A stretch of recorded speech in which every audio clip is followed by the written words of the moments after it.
कुछ खास अभ्यास हैं। अगर आप इन अभ्यासों या कुछ खास उच्चारणों को अपनी रोज़मर्रा की ज़िंदगी में ले आएं, तो इन चीज़ों से आसानी से बचा जा सकता है। ऐसी चीज़ों का उस इंसान पर कोई प्रभाव नहीं पड़ता जो सच में ध्यानशील है।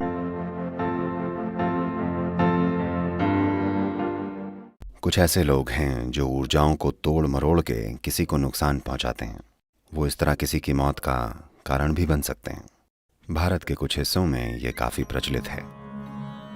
एक वेद है, 4 वेदों में से एक अथर्ववेद इसी को समर्पित है कि ऊर्जाओं का इस्तेमाल अपनी खुशहाली और किसी दूसरे को नुकसान पहुंचाने के लिए कैसे किया जा सकता है। ज़रूरी नहीं है कि इस तरह की ऊर्जाओं या इस तरह की क्रियाओं का इस्तेमाल सीधा आपके ऊपर किया जाए। अभी अगर कोई मेरे साथ कुछ नेगेटिव कर रहा हो और अगर मैं उसके लिए ग्रहणशील नहीं हूँ और आप यहाँ बैठे हैं तो आप प्रभावित हो सकते हैं। तो कुछ खास अभ्यास हैं। अगर आप इन अभ्यासों या कुछ खास उच्चारणों को अपनी रोज़मर्रा की ज़िंदगी में ले आएं, तो इन चीज़ों से आसानी से बचा जा सकता है।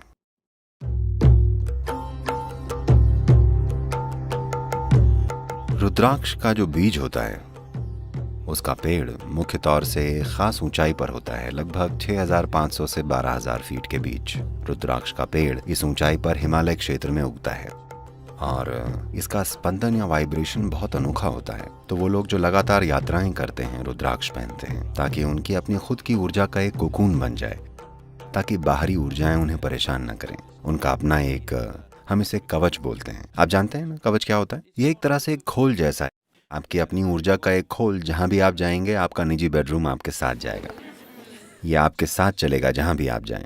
वो लोग जो कि परिवार और समाज के बीच हैं, हमेशा उनके पहनने के लिए सबसे बढ़िया रुद्राक्ष पंचमुखी होगा। और अच्छा होगा कि आपको उनसे मिला हो जो जानते हैं कि ये क्या है। बस यूं ही किसी दुकान से उठाकर इसे पहन लेना अच्छी चीज नहीं होगी। आमतौर पर जो रुद्राक्ष आपको यहाँ मिलता है वो हमेशा ही उन परिवारों से लिया जाता है जो हजारों सालों से रुद्राक्ष को संभाल रहे हैं। वही परिवार, उनके लिए ये एक पवित्र धर्म जैसा है, न कि बस एक बिजनेस। तो सबसे अच्छा होगा कि इन्हें जानी मानी जगह से लिया जाए, नहीं तो तमाम तरह की चीज़ें आएंगी। ऐसे सैकड़ों लोग हैं जिन्हें लगता है वो किसी के वश में हैं और ये सब। हम उनसे बस इतना कहते हैं, आप बस यहाँ आकर ध्यानलिंग क्षेत्र में बैठिए, क्योंकि ध्यानलिंग में तंत्र के ऐसे आयाम हैं जो इन सब चीज़ों को काट डालते हैं। वो यहाँ से पूरी तरह मुक्त होकर जाते हैं, क्योंकि ध्यानलिंग क्षेत्र में तांत्रिक आयामों का समाधान हो जाता है। बस एक पूर्णिमा या अमावस्या के दिन जब आप इन चीज़ों को लेकर ज़्यादा ग्रहणशील होते हैं, बस एक दिन बस वहाँ बैठ कर जाइए। अगर आप देवी के संपर्क में हैं, चाहे देवी यंत्र की मदद से या चाहे जैसे भी, यंत्र आपके हाथ में है या आपके दिल में, ये आपके ऊपर है। पर एक बार जब आप उस ऊर्जा के खोल में हैं, जिसे हम देवी या भैरवी कह रहे हैं, उसके बाद ऊर्जाएं आपके लिए नकारात्मक हो जाएं, ऐसा नहीं हो सकता।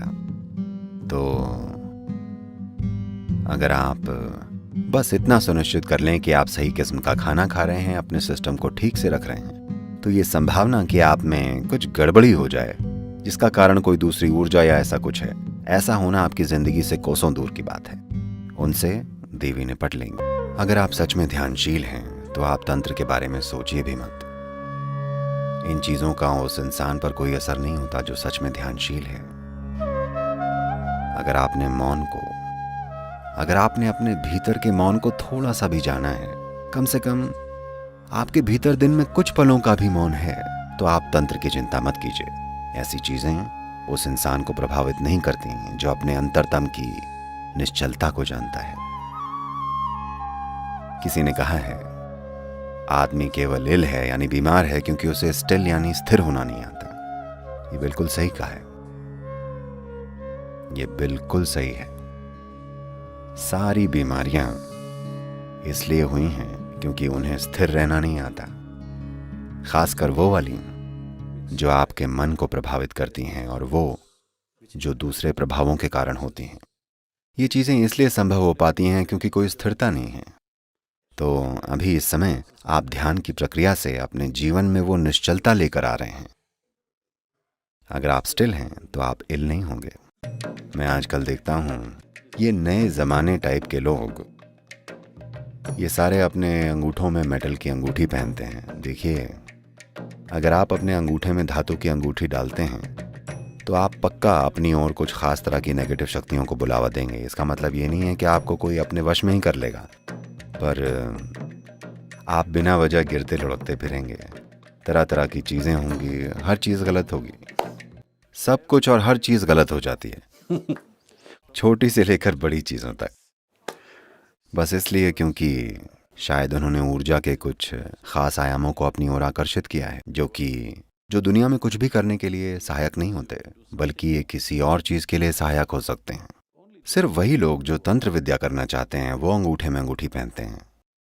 पर आज या तो अज्ञानता में या फैशन में एक बार आपने अंगूठे में मेटल पहन लिया तो आप इन चीज़ों को बुला रहे हैं।